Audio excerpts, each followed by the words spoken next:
birovning dardi.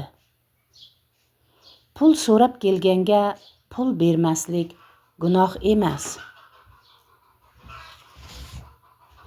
Mol so'rab kelganga mol bermaslik gunoh emas.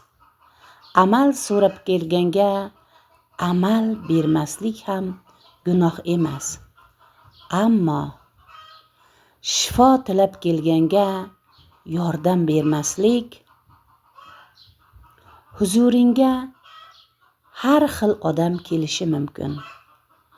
Har xil paytda kelishi mumkin. Har xil holatda kelishi mumkin. Ba'zan bu senga malol ham kelishi mumkin. Bunday paytda o'zingga o'zing shu odamning o'rnida men ham bo'lishim mumkin edi-ku deb qo'ysang bas. O'tkir Hoshimov daftar hoshiyasidagi bitiklardan.